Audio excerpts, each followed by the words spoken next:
ओम शांति। आज के 19 जून 2026 बाबार अमूल्य महावाक्य आमरा शुनब। आज के এই মুরলির সার কথা হলো परमपिता परमात्मा शिव बाबा এখন পতিতদের পবিত্র করতে এবং দুঃখী মানব জাতিকে সুখের পথ বলে দিতে এসেছেন। এই সময় যখন সঙ্গম যুগ, আমরা হয়েছি পিতা পরমাত্মার। তিনি ব্রহ্মার মাধ্যমে সৃষ্টির আদি মধ্য ও অন্তের জ্ঞান প্রদান করে চলেছেন। পৃথিবী একটি, যা নতুন থেকে পুরানো হয় এবং পুনরায় নতুন হয়।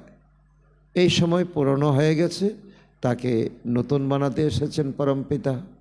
শতযুগে ভারত ছিল নতুন ও সুখময়, যেখানে লক্ষ্মী নারায়ণও আদি সনাতন দেবী দেবতারা রাজত্ব করতেন। এখন পুরনো বিশ্বের পরিবর্তনের সময় এসেছে। পিতা সন্তানদের দেহ অভিমান ত্যাগ করে আত্ম অভিমানী হতে, শিব বাবাকে স্মরণ করতে এবং রাজযোগের শিক্ষা ধারণ করার পরামর্শ প্রদান করছেন। সর্বোচ্চ শিক্ষক একমাত্র শিব বাবা, তাই বুদ্ধির যোগ সর্বদা যেন ওনার সঙ্গেই যুক্ত থাকে। তবেই আমাদের যে লক্ষ্য তিনি দিয়েছেন, এই লক্ষ্য আমরা পুরা করতে পারব। এখন আমরা শুনব মুরলি বিস্তারে। ওম শান্তি। আজকে বাবা বলেছেন, মিষ্টি বাচ্চারা, শিব বাবা তোমাদের ফুল ইত্যাদি গ্রহণ করতে পারেন না, কারণ তিনি না পূজ্য হন না পূজারী হন। তোমাদেরও সঙ্গম যুগে ফুলের মালা বা হার পরা উচিত নয়। বাবা আজকের এই মহাবাক্যে এক সূক্ষ্ম ইশারা দিয়েছেন যে সঙ্গম যুগ হলো এখন ব্রাহ্মণ জীবন। ব্রাহ্মণ জীবন না শূদ্র জীবন না দেবতার জীবন। তাই দেবতার যা প্রাপ্য অধিকার, এই সময় আমরা ব্রাহ্মণরা তা ধারণ করতে পারি না। আর শিব বাবা বলছেন, আমার তো দেহই নেই, আমি তো নিরাকার, আমি পূজ্য হই না, পূজারীও হই না। তো এখন এই সময় বাবা বলছেন, যেমন আমি পূজ্য হই না, পূজারী হই না, আর তোমাদের এখন এই সঙ্গম যুগে যখন ব্রাহ্মণ হয়েছ, তোমরাও এখন ফুল মালা হার ইত্যাদি তোমরা গ্রহণ করতে পারো না। এটা হলো ভক্তির সামগ্রী।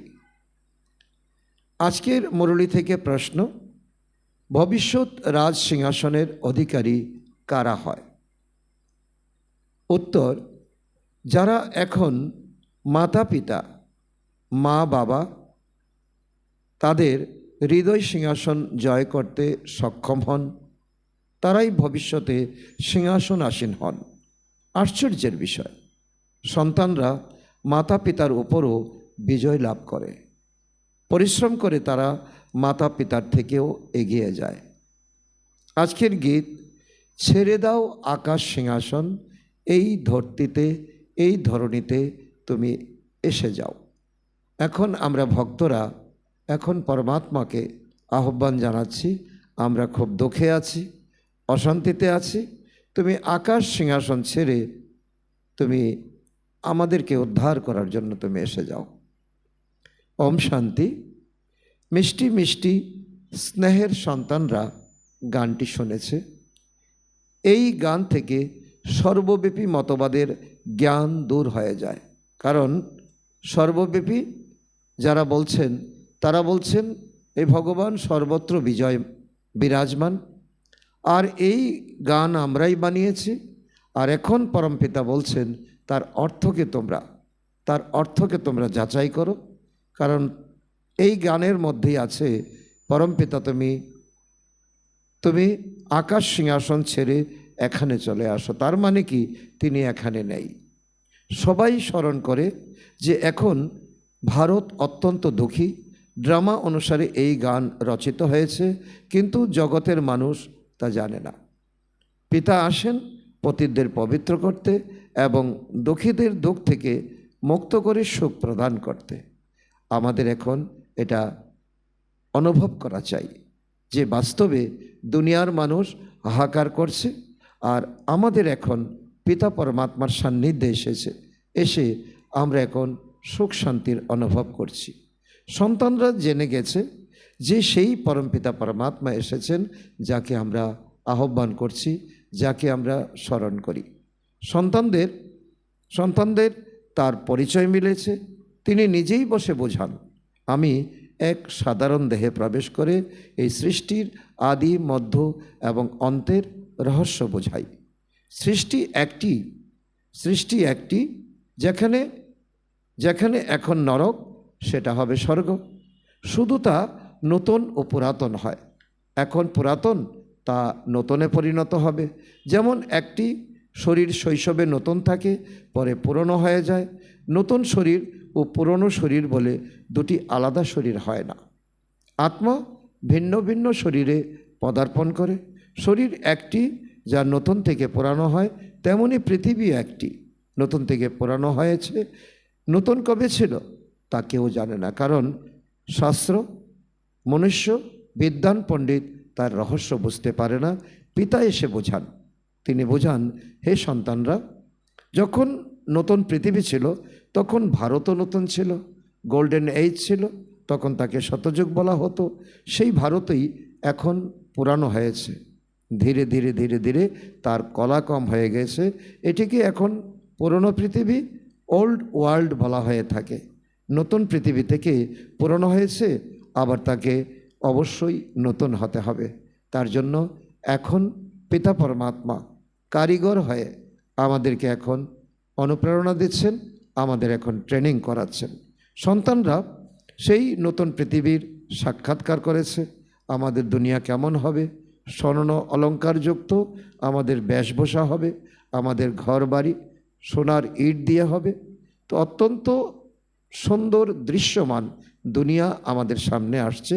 আচ্ছা, সেই নতুন পৃথিবীর অধিপতি কারা ছিলেন? কারা বাস করতেন? অবশ্যই তারা ছিলেন লক্ষ্মীনারায়ণ, অর্থাৎ প্রথম মহারাজা ছিলেন লক্ষ্মীনারায়ণ। এইভাবে 8 মহারাজা মহারানী হয়ে গেছেন। আদি সনাতন দেবী দেবতারা সেই বিশ্বের মালিক ছিলেন। এই কথাগুলি পিতা সন্তানদের এসে এখন বোঝাচ্ছেন, কারণ সন্তানরা এখন অবুঝ হয়ে গেছে। মায়ার আবন তাদেরকে অবুঝ করে দিয়েছে, যার কারণ প্রতিদিন বাবা এসে আমাদেরকে এখন বুদ্ধিকে এখন তালিম দিচ্ছেন। তিনি বলেন, এখন নিরন্তর এই কথাই স্মরণ করো, পরমধাম থেকে পিতা আমাদের পড়াতে এবং রাজযোগ শিক্ষা দিতে এসেছেন। সমস্ত মহিমা সেই এক পরম পিতা পরমাত্মারই। এই দেহের কোনো মহিমা নেই। এই ব্রহ্মার দেহই হোক আর ব্রাহ্মণরা দেহেই হোক, বাবা বলছেন দেহের কোনো মহিমা নেই। এই সময়ে সকলের বুদ্ধি তুচ্ছ হয়ে গেছে, তারা কিছুই বোঝে না। জ্ঞান কাকে বলে, জ্ঞান কাকে বলে, ভক্তি কাকে বলে, জ্ঞানের প্রাপ্তি কি, ভক্তির প্রাপ্তি কি, তার পার্থক্যই বোঝে না। তাই ভগবান বলেন, আমি আসি তোমাদেরকে প্রেরণা দিতে, নতুনভাবে গড়ে তুলতে। তখনই এই ধরনের গান রচনা হয়েছে যে, হে ভগবান, তুমি আকাশ সিংহাসন ছেড়ে চলে আসো, কারণ আমরা দুঃখে বিপর্যস্ত হয়ে গেছি। সর্বব্যাপী মতবাদের জ্ঞান দূর হয়ে গেছে, কারণ তিনি এখানে থাকেন না, তিনি থাকেন অন্য কোথাও। প্রত্যেকের নিজ নিজ ভূমিকা অর্থাৎ পাঠ রয়েছে। পিতা বারবার বলেন, দেহ অভিমান ত্যাগ করে আত্ম অভিমানী অর্থাৎ দেহে অভিমানী হও এবং কর্ম ইন্দ্রিয়গুলোর মাধ্যমে এই শিক্ষা ধারণ করো। যদিও তোমরা এই বাবাকে চলাফেরা করতে দেখছো, তবুও স্মরণ করো এক সেই বাবাকে, যেই ব্রহ্মার শরীরে সে বাবা প্রবেশ করেছেন, ওনাকেই স্মরণ করার চেষ্টা করো। এমনভাবে বোঝো যে সে বাবাই সব কিছু করছেন, সে বাবাই মুরলি চালাচ্ছেন, সে বাবাই শ্রীমত প্রদান করছেন, সে বাবাই সব কিছু। ব্রহ্মা নিজে কিছু নন, উনিও স্টুডেন্ট। যদিও ওনার রূপ এই চোখে দেখা যায়, তবু তোমাদের বুদ্ধি শিব বাবার প্রতি থাকা উচিত। শিব বাবা না থাকলে এই আত্মা, এই শরীর কোনো কাজের নয়। সর্বদা মনে করো যে এর মধ্যে, অর্থাৎ ব্রহ্মার মধ্যে শিব বাবা আছেন। তিনি ওনার চোখ দ্বারা দেখছেন, ওনার মুখ দ্বারা আমাদেরকে শিক্ষা দিচ্ছেন। এই ব্যক্তি তোমাদের শিক্ষক নন, সর্বোচ্চ শিক্ষক, সুপ্রিম টিচার, অর্থাৎ নিরাকার শিব বাবা। তিনিই হলেন আমাদের পিতা, তিনি শিক্ষক, তিনি সদ্গুরু। স্মরণও ওনাকেই করতে হবে। কখনো দেহকে স্মরণ করা উচিত নয়, না ব্রহ্মাকে, না কোনো দেহধারীকে। বুদ্ধির যুগ পিতার সঙ্গেই যুক্ত করতে হবে। সন্তানরা স্মরণ করে বাবা আবার এসে আমাদের জ্ঞান ও যোগ শিক্ষা প্রদান করুন। পরমপিতা পরমাত্মা ছাড়া আর কেউ রাজযোগ শিক্ষা দিতে পারেন না। দুনিয়াতে আমরা অনেক আত্মা দেখছি, দেবাত্মা, ধর্মাত্মা, মহাত্মা এবং পুণ্য আত্মা, কিন্তু সন্ন্যাসী আত্মা, বহু আত্মা আছেন। কিন্তু এই রাজযোগ শিক্ষা, যার মাধ্যমে আত্মা তমপ্রধান থেকে শতপ্রধান হয়, সৃষ্টি পুরানো থেকে নতুন হয়, এই শিক্ষা কারো কাছে নাই। সন্তানদের বুদ্ধিতে আছে যে তিনিই বসে গীতার জ্ঞান শোনান, শ্রীকৃষ্ণ নন। পরে এই জ্ঞান প্রায় লুপ্ত হয়ে যায়। সেখানে অর্থাৎ সত্যযুগে এই জ্ঞানের কোনো প্রয়োজন থাকে না, কারণ তখন রাজ্য প্রতিষ্ঠিত হয়ে যায়। কারণ এই জ্ঞানের প্রালব্ধ আত্মারা পেয়ে যায়, অর্থাৎ সুখ, সমৃদ্ধি, সুন্দর রাজ্য এবং সদ্গতি লাভ হয়। এই জ্ঞান দেওয়া হয় দুর্গতি থেকে সদ্গতিতে নিয়ে যাওয়ার জন্য। বাকি সবই ভক্তি মার্গের বিষয়। মানুষ জপ, তপ, দান, পুণ্য ইত্যাদি কেন করে? ইত্যাদি যা কিছু করে সবই ভক্তি মার্গের অন্তর্গত। যা শুনে এসেছে, যা দেখে এসেছে, তাকে ফলো করে। এসবের দ্বারা ভগবান বলছেন আমাকে পাওয়া যায় না। আত্মার ডানা ভেঙে গেছে, অমং উৎসাহ তোমাদের মধ্যে নেই, তোমরা উঠতে পারছো না, অর্থাৎ পরমধামে তোমরা যেতে পারছো না। তাই তোমরা পাথর বুদ্ধি হয়ে গেছো। তো সেই পাথর বুদ্ধি অবস্থা থেকে আবার পারস বুদ্ধির মতো মূল্যবান করে তুলতে তো আমি পিতা পরমাত্মাকেই আসতে হয়। পিতা বলেন এখন মানুষ, কত মানুষ, 850 কোটি মানুষ পৃথিবীতে আছে, যেন সরষার দানার মতো পৃথিবী ভরে গেছে। মানুষের থাকার কোনো সংকলন নেই, মানুষের খাদ্যের কোনো সংকলন নেই, এমনকি মুক্ত হাওয়াও মানুষের শ্বাস প্রশ্বাসের জন্য এখন অনেক কম হয়ে গেছে। কিন্তু এখন এরা সবাই শেষ হয়ে যাবে, কারণ এই দুনিয়ারও এখন প্রশ্নবোধক, অর্থাৎ যুদ্ধ বিগ্রহ হবে। মানুষের এখন থাকার জায়গা নেই, খাবার বস্তু নেই এবং শ্বাস নেওয়ার মতো অক্সিজেন নেই। তার কারণ অর্থাৎ এখন দুনিয়া সমাপ্ত হবে। শতযুগে এত মানুষ থাকে না। নতুন পৃথিবীতে ঐশ্বর্য অনেক থাকবে, কিন্তু ভোগ করার জন্য অল্প সংখ্যক আত্মা থাকবে। কিন্তু বাবা বলছেন তো এখানে এত মানুষ যে অনেকের খাবারই জোটে না। এই পুরানো অনুর্বর বালুময় জমি আবার নতুন হরাভরা হয়ে যাবে। সেখানে সব কিছু নতুনভাবে আমাদের কাছে প্রাপ্ত হবে। এখন সারা পৃথিবীর মানুষ যা ভোগ করছে, সেখানে অল্প কিছু আত্মা তা ভোগ করবে। তো এখন বাবা বলছে তোমরা বিচার মন্থন করো, তোমাদের কত সুন্দর দুনিয়া হবে, নামটি কত মধুর, স্বর্গ, হ্যাভেন, বহিস। তো দেবতাদের নতুন পৃথিবী, তাই না? পুরানো জিনিস ভেঙে নতুন ঘরে বসতে কার না ইচ্ছা হয়? এখন তো নতুন পৃথিবী অর্থাৎ স্বর্গে যাওয়ার কথা চলছে। পরমাত্মা হাতে করে এখন স্বর্গ নিয়ে এসেছেন। সেই পুরানো শরীরের কোনো মূল্য নেই। এখন চোখের সামনে এই দুনিয়া এবং শরীর শেষ হয়ে যাবে। আর শিব বাবার তো কোনো শরীর নেই। সন্তানরা বলে বাবাকে আমরা ফুলের মালা পরাই, কারণ আমরা ভক্তি থেকে আমরা শিখেছি যা সম্মানীয়, যা পূজ্য, তাকে আমরা কী করি? মালা দিয়ে আমরা বরণ করে নেই। কিন্তু বাবা বলেন যদি তোমরা এই দেহধারীকে মালা পরাও, অর্থাৎ ব্রহ্মা বাবাকে মালা পরাও, তাহলে তোমাদের বুদ্ধির যুগ তার দিকেই চলে যাবে। কারণ মালা কাকে পরাবে? কে পরার যোগ্য?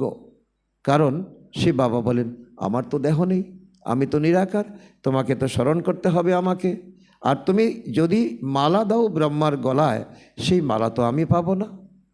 সুতরাং তোমার বুদ্ধিযোগ ব্রহ্মার শরীরের দিকে চলে যাবে। শিব বাবা বলেন, আমার মালার কোনো প্রয়োজন নেই, আমাকে শুধু স্মরণ করো। তোমরাই পূজ্য হও, আবার তোমরাই পূজারী হও। তো নিজেই পূজ্য আবার নিজেই পূজারী, তাই পরে তোমাদেরই নিজেদের ছবি পূজা করতে শুরু করবে। তখন তোমরা ভক্তরা নিজের ছবিকে নিজেই মালা প্রদান করবে। বাবা বলেন, আমি না পূজ্য হই, না আমার মালার কোনো প্রয়োজন আছে, আমি কেন মালা পরব? এই কারণেই তিনি কখনোই ফুল বা মালা গ্রহণ করেন না। তোমরাই পূজ্য হবে, তারপর যত ইচ্ছা ফুল মালা তোমরা পরতে পারবে, কারণ ভক্তরাই তোমাদেরকে মালা দেবে। আমি তো তোমাদের সন্তানদের সবচেয়ে প্রিয়, অর্থাৎ আজ্ঞাবাহী পিতা, অর্থাৎ মোস্ট অবিডিয়েন্ট সার্ভেন্ট, শিক্ষক এবং তোমাদের সার্ভেন্টও বটে, সেবকও বটে। বড় বড় রাজকীয় ব্যক্তিরা যখন কোনো নথিতে স্বাক্ষর করেন, তখন তারা নিজেদের নাম লেখেন, যেমন মিন্টু কার্জন ইত্যাদি, অর্থাৎ অনুগত। তারা কখনো নিজেদের লর্ড লিখে স্বাক্ষর করেন না। কিন্তু এখানে তো শ্রী লক্ষ্মীনারায়ণ, শ্রী অমুক ইত্যাদি বলা হয়, সবাই নামের আগে শ্রী শব্দটি যোগ করে। তাই পিতা বসে বোঝান, এখন এই শরীরকে স্মরণ করো না, নিজেকে আত্মা বলে নিশ্চিত করো এবং পিতাকে স্মরণ করো। এই পুরনো পৃথিবীতে আত্মা ও শরীর উভয়ই কিন্তু পতিত। যদি সোনা 9 ক্যারেটের হয়, তবে সেই সোনার গহনাও কী হবে? 9 ক্যারেটেরই হবে। সোনাতেই খাদ মেশে। কোথায় ছিল খাঁটি সোনা? এখন 9 ক্যারেট হয়ে গেছে। তেমনি আত্মাকে কখনোই নির্লেপ, কোনো প্রভাবহীন বলে মনে করা উচিত নয়। আত্মাতেই সব কিছু। আত্মাতেই কলঙ্ক, আত্মাতেই দাগ, আত্মাতেই পাপ, আত্মাতেই পুণ্য জমা থাকে। এই জ্ঞান এখন তোমাদের আছে। তোমরা আধা কল্প ধরে 21 জন্মের জন্য প্রালব্ধ অর্থাৎ কর্মফল ভোগ করো। তাই কত পরিশ্রম করা উচিত, কিন্তু সন্তানরা বারবার ভুলে যায়। সে ব্রহ্মা বাবার মাধ্যমে আমাদেরকে শিক্ষা দিচ্ছেন, ওনার চোখ দ্বারা আমাদেরকে দিচ্ছেন। ব্রহ্মার আত্মাও সেই শিব বাবাকে স্মরণ করে। ব্রহ্মা, বিষ্ণু, শঙ্কর সূক্ষ্মলোকের অর্থাৎ সূক্ষ্মপতনের অধিবাসী। পিতা প্রথমে সূক্ষ্ম সৃষ্টি রচনা করেন। এই সঙ্গম যুগ যখন শুরু হয়েছে, তখন পিতা পরমাত্মা এই অজ্ঞাত অর্থাৎ সূক্ষ্মপতনকে আমাদের কাছে আবিষ্কার করেন। নির্বাণ ধামই সর্বোচ্চ ধাম, মাঝখানে আছে সূক্ষ্মপতন। আত্মাদের নির্বাণ ধাম সর্বধামের, আত্মারা থাকে সেখানে সর্বধামের ঊর্ধ্বে অর্থাৎ পরম ধামে। সকল ভক্ত এই ভগবানকে স্মরণ করে, কিন্তু তারা তমপ্রধান হয়ে যাওয়ার কারণে নিজের পিতাকেই ভুলে তো ইট পাথর সহ অর্থাৎ সর্বব্যাপী বলে আখ্যা দিয়েছে, জড়বস্তুর পূজা করতে থাকে। মাটির প্রতিমাকে, পাথরের প্রতিমাকে পূজা করতে থাকে। আমি জানি যা কিছু ঘটছে সবই ড্রামা অনুযায়ী রেকর্ড অর্থাৎ শ্যুট হয়ে চলছে। যা কিছু চলছে অবিকল তা রিওয়াইন্ড হচ্ছে, এগিয়ে চলছে। আবার এক সময় শেষ হবে, আবার প্রথম থেকে শুরু হবে। এই বিশ্ব নাট্যে একবার যা শুটিং হয় তা নির্ধারিত নিয়ম অনুযায়ী পুনরাবৃত্ত হতে থাকে। ধরো মাঝখানে কোনো পাখি উড়ে গেল, মাছি উড়ে গেল, তাহলে সেই ঘটনাটিও বারবার পুনরাবৃত্ত হতে থাকবে। যদি একটি ঘুড়ি উঠতে থাকা অবস্থায় রেকর্ড শ্যুট হয়ে যায়, তবে সেটিও বারবার রিপিট হতে থাকবে। এই বিশ্বনাট্যে অর্থাৎ ড্রামায় প্রতি সেকেন্ডের ঘটনাই পুনরাবৃত্তি হয়। তো এই বিষয়টাকে খুব গুরুত্ব দিয়ে বোঝা, তবেই জীবনের ক্যালকুলেশন একেবারে পারফেক্ট হবে। সব কিছুই রেকর্ড হতে থাকে। এটি একটি পূর্ব নির্ধারিত চিরস্থায়ী ড্রামা। তোমরা সকলেই এই নাটকের অভিনেতা এবং সাক্ষী হয়ে পুরো নাটকটি দেখছ। প্রতিটি সেকেন্ড ড্রামার নিয়ম অনুযায়ী অতিক্রান্ত হয়। একটি পাতা নড়ল তো ড্রামায় সেই দৃশ্য সম্পন্ন হলো, অর্থাৎ আবারও যখন চলবে তখন এই একটি পাতাও নড়ে উঠবে। অর্থাৎ আমরা যে এখন ভিডিও দেখি, সেই ভিডিও একই কথা। আমাদের এখন অল্প সময়ের ভিডিও চলে, আর বিশ্ব নাটক 5000 বৎসরের ভিডিও। এমন নয় যে প্রতিটি পাতা ঈশ্বরের আদেশে নড়ে, ঈশ্বর বসে বসে নাড়াচ্ছেন, না। এসবই ড্রামার মধ্যে পূর্ব থেকে নথিভূত আছে। এই বিষয়গুলো ভালোভাবে বুঝতে হবে। পিতাই এসে আমাদেরকে রাজযোগ শিক্ষা দেন এবং ড্রামার জ্ঞান প্রদান করেন, যা আমাদের জীবনের ক্যালকুলেশন করার জন্য অত্যন্ত সহযোগী। চিত্রগুলো কত সুন্দরভাবে তৈরি করা হয়েছে। সঙ্গম যজ্ঞে বোঝানোর জন্য ঘড়ির কাঁটা দেওয়া হয়েছে। ঘড়ি এখন 12টা বাজে। কলিযুগের শেষ এবং শতযুগের শুরু, এই দুইয়ের মিলন কালই হলো সঙ্গম যুগ। এখন এই পুরানো পৃথিবীতে বহু ধর্ম রয়েছে, কিন্তু নতুন পৃথিবীতে এতগুলো ধর্ম থাকবে না, একটাই ধর্ম থাকবে, আদি সনাতন দেবদেবী ধর্ম। তোমরা সন্তানরা সর্বদা এমনভাবে বোঝো তোমাদের পিতা নিজে আমাদের শিক্ষা দিচ্ছেন, আমরা ঈশ্বরীয় ছাত্র অর্থাৎ গডলি স্টুডেন্ট। ভগবান বলেন, আমি তোমাদের রাজাদেরও রাজা করে তুলি। রাজারা পর্যন্ত লক্ষ্মী নারায়ণের পূজা করেন, তাই তাদের পূজ্য করেন তোলেন তিনি আমি তোমার পিতা, আমি তোমার শিক্ষক, আমি তোমার সদ্গুরু। যারা একসময় পূজ্য ছিল তারাই এখন পূজারী হয়ে গেছে।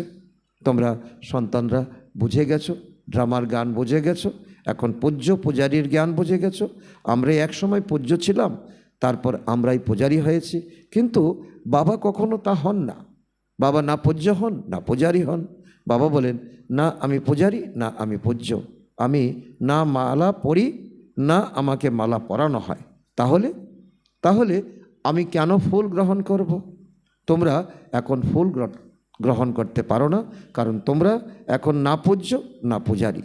নিয়ম অনুসারে সেই দেবতাদের ফুল গ্রহণের অধিকার আছে, কারণ তাদের আত্মা এবং শরীর উভয়ই পবিত্র। তারাই ফুলের প্রকৃত অধিকারী। তার জন্য শতযুগে একে অন্যকে তো ফুল প্রদান করবে না, ফুলের মালা পরাবে না, কারণ এর ইয়াদগার বাবা বলছেন দাপর যুগে তোমরা যখন পূজারী হয়ে যাবে, তখন তোমাদের এই জড়মূর্তিতে তোমরা মালা প্রদান করবে। তোমরা তখন এটা ভক্তির এক আধার বানিয়ে নেবে। তারাই ফুলের প্রকৃত অধিকারী। স্বর্গে তো সুগন্ধযুক্ত ফুলের সমারোহ থাকে। ফুল মূলত সুগন্ধের জন্য এবং পরিধারণের জন্যই হয়। পিতা বলেন, এখন তোমরা সন্তানরা বিষ্ণুর গলার মালা হয়ে উঠেছ। প্রত্যেকের নিজেদের নিজ কর্ম অনুসারে অর্থাৎ নম্বর অনুযায়ী ভবিষ্যতের সিংহাসনে বসতে হবে। দেখতে হবে আমি কতটা যোগ্যতা সম্পন্ন। যারা পূর্বকল্পে যতটা পুরুষার্থ আত্মিক পরিশ্রম করেছিল, তারা এখন ততটাই করছে এবং আবারও করবে। কিন্তু যে আত্মা পুরুষার্থ করছে সে জানে না আমি কতটা করেছিলাম। এটাই বাবা বলছে ড্রামার রহস্য। তাই নম্বর অনুযায়ী স্থান নির্ধারিত হয়। বুদ্ধি বলে অমুক সন্তান খুবই সেবাযোগ্য, সার্ভিসেবল। যেমন একটি ব্যবসায় দেখা যায় তো কেউ মালিক শেঠ হয়, কেউ অংশীদার হয়, কেউ ম্যানেজার হয়। আবার তো নিচের পদ থাকা ব্যক্তিরাও উন্নতির সুযোগ পায়। তো এখানেও ঠিক তেমন তোমাদের সন্তানদেরও মাত পিতার উপর বিজয় অর্জন করতে হবে। তখন তোমাদের বিস্ময় লাগে আমরা কিভাবে মাত পিতার থেকেও এগিয়ে যেতে পারি। তো পিতা তো সন্তানদের পরিশ্রম করিয়ে যোগ্য করে তোলেন এবং সিংহাসনাসীন করার জন্যই শিক্ষা দেন। যে এখন আমরা বাচ্চারাও বলি আমরা এখন গডলি স্টুডেন্ট, রোজ প্রতিদিন আমরা নতুন শিক্ষা গ্রহণ করছি। তাই তিনি বলেন, এখন আমাদের হৃদয়রূপী সিংহাসন জয় করো, তাহলে ভবিষ্যতে তোমরা রাজ সিংহাসন জয় করতে পারবে। এমন পুরুষার্থ করো যাতে মানুষ থেকে নারায়ণ হয়ে উঠতে পারো। মূল লক্ষ্য অর্থাৎ এইম অবজেক্ট একটাই, নর থেকে নারায়ণ হবে, নারী থেকে লক্ষ্মী হবে। তখন যখন রাজ্য প্রতিষ্ঠিত হয়, তখন সেই রাজ্যের মধ্যে বিভিন্ন ধরনের পদমর্যাদা থাকে। মানুষ শতযুগের দেবী দেবতাদের চেনে না, শুধু তাদের স্মৃতিচিহ্নগুলোই রয়েছে মন্দিরে ঘরে চিত্র হিসাবে। তাই পিতা বারবার বোঝান, সর্বদা এমনভাবে বোঝো যে আমরাই শিবের সন্তান, শিব বাবাই আমাদেরকে শিক্ষা প্রদান করছেন। শিব বাবা এই ব্রহ্মার মাধ্যমে জ্ঞান প্রদান করছেন। শিব বাবার স্মরণে থাকলে অনেক আনন্দ অনুভব হবে। এমন ঈশ্বর পিতা আর কে আছেন? এর থেকে বড় বন্ধু আমাদের জীবনে কেউ হতে পারে না। তিনি একই সঙ্গে পিতা, শিক্ষক, সদ্গুরু, বন্ধু, স্বজন, সব কিছু। অনেক পিতা তাদের সন্তানদের পড়ান, তখন সন্তানরা বলতে পারে এই আমার পিতা এবং শিক্ষক। কিন্তু কোনো পিতা একই সঙ্গে তো পিতা, শিক্ষক, সদ্গুরু একই সঙ্গে হন না, এখানে ব্যতিক্রম। শিক্ষক হতে পারেন, কিন্তু পিতাকে কখনো গুরু বলা যাবে না। এই বাবার অর্থাৎ দাদার পিতাও শিক্ষক ছিলেন, ব্রহ্মা বাবার পিতাও শিক্ষক ছিলেন এবং ওনাকে পড়াতেন, কিন্তু তিনি ছিলেন সীমিত জগতের, হদের পিতা শিক্ষক। আর এই শিব বাবা হলেন অসীম জগতের অর্থাৎ বেহদের পিতা শিক্ষক। তোমরা নিজেকে ঈশ্বরীয় স্টুডেন্ট অর্থাৎ গডলি স্টুডেন্ট বলে মনে করো, তবেই তো বিরাট সৌভাগ্যের অধিকারী তোমরা হও। স্বয়ং ঈশ্বর পিতা আমাদেরকে শিক্ষা দিচ্ছেন, এর চেয়ে বড় সৌভাগ্য আর কি হতে পারে। তিনি কতই না মধুর বাবা। মধুর জিনিসকে তো মানুষ অবশ্যই স্মরণ করে। যেমন প্রেমিক প্রেমিকার মধ্যে ভালোবাসা থাকে, তাদের ভালোবাসা সবসময় ভোগ বিলাসের জন্য নয়, তারা শুধু একে অপরকে দেখতে চায়। তেমনি তোমাদের হলো আত্মার সঙ্গে পরমপিতা পরমাত্মার যোগ স্থাপন। আত্মা বলে, বাবা আপনি কত জ্ঞানের সাগর, প্রেমের সাগর, এই পতিত পৃথিবী ও পতিত শরীরে এসে আমাদের কত উচ্চ মর্যাদা সম্পন্ন পদে আমাদেরকে আসীন করেন। গানেও বলা হয়েছে যে আকাশ সিংহাসন থেকে তুমি চলে আসো, আমাদেরকে এখন সুন্দর দুনিয়াতে নিয়ে চলো। মানুষ থেকে দেবতা করতে ভগবানের এক মুহূর্ত লাগে না। 1 সেকেন্ডের বৈকুণ্ঠের অধিকারী হয়ে যাওয়া যায়, 1 সেকেন্ডে মানুষ থেকে দেবতা হয়ে উঠতে পারে। এটাই আমাদের লক্ষ্য। সেই লক্ষ্য অর্জনের জন্য অবশ্যই পড়াশোনা করতে হবে, সাধনা করতে হবে, ত্যাগ তপস্যা করতে হবে। গুরু নানক বলেছিলেন, ময়লা কাপড় ধুয়ে পরিষ্কার করা যায়, অর্থাৎ আত্মাকে পবিত্র করার লক্ষ্য খুবই স্পষ্ট। বাবা বলেন, আমি ধোপা হয়ে এসেছি তোমাদের আত্মারূপী কাপড়কে পরিষ্কার করার জন্য। বাবা বলেন, আমি কত ভালো ধোপা, আমি তোমাদের বস্ত্রস্বরূপ আত্মা ও শরীরকে কত পবিত্র ও নির্মল করে তুলি। তাই এই দাদা অর্থাৎ ব্রহ্মা বাবাকে কখনো স্মরণ করবে না। এই ব্রহ্মা বাবা এবং এই পৃথিবীর যে কোনো মানব শরীরকে স্মরণ করার মতো কিছুই নেই।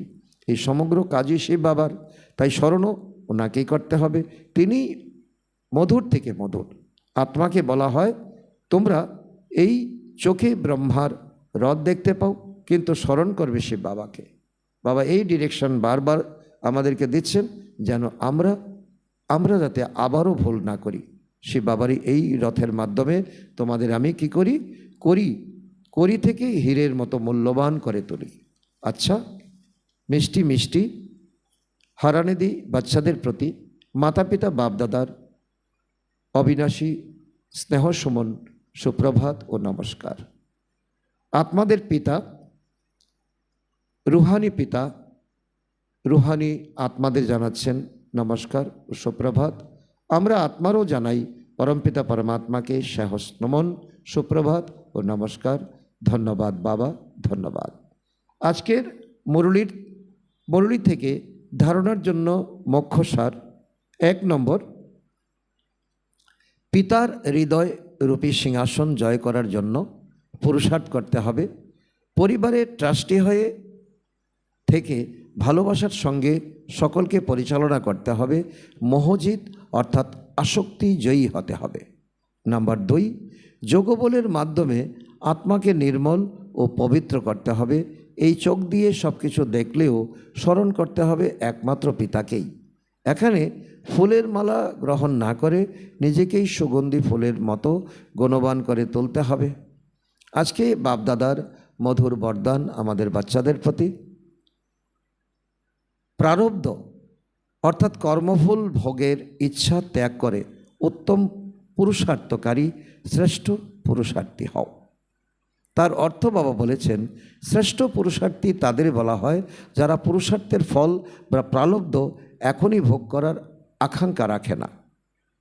যেখানে ইচ্ছা থাকে, আকাঙ্ক্ষা থাকে, যেখানে স্বচ্ছতা, সেখানে স্বচ্ছতা পবিত্রতা নষ্ট হয়ে যায় এবং মন চিন্তাগ্রস্ত হয়ে পড়ে। যারা এখানেই কর্মফল ভোগ করতে চায় তারা নিজেদের ভবিষ্যৎ সঞ্চিত আয়ের পরিমাণ কমিয়ে ফেলে। তার ইচ্ছা শব্দের পরিবর্তে ভালো শব্দটি স্মরণে রাখো। শ্রেষ্ঠ পুরুষার্থীরা সর্বদা ত্রুটিহীন হওয়ার পুরুষার্থ করে, তারা কখনোই কোনো ক্ষেত্রে ব্যর্থ হন না। আজকের স্লোগান, সাধন সামগ্রীকে তো পদ্ম ফুলের মতো নির্লিপ্ত হয়ে ব্যবহার করো, কারণ এগুলো তোমাদের কর্মযোগের ফল। আজকের অব্যক্ত ইশারা, সর্বদা আনন্দে থাকার জন্য নিজের স্বভাবকে সহজ ও সহনশীল করে তোলো। এর অন্তর্গত বাবা বলেছেন, যেসব সন্তান সর্বস্ব ত্যাগী তাদের মধ্যে অবশ্যই সরলতা এবং সহনশীলতা, এই দুটি প্রধান গুণ থাকে। এমন সন্তানরা নিজেরা সদা প্রফুল্লিত এবং আনন্দিত থাকে এবং অন্যদেরও আকর্ষণ করে। তারা সহজেই একে অপরের স্নেহভাজন হয়ে ওঠে। যদি সরলতা না থাকে তবে প্রকৃত স্নেহ থাকতে পারে না। যেমন সাকার রূপে ব্রহ্মা বাবার জীবনে দেখা গেছে, তিনি যত বেশি জ্ঞানী ছিলেন ততই ছিলেন সরল স্বভাবের। বয়োজ্যেষ্ঠদের সঙ্গে বয়োজ্যেষ্ঠের মতো এবং শিশুদের সঙ্গে শিশুর মতো সহজ সরল ব্যবহার করতেন। ওম শান্তি।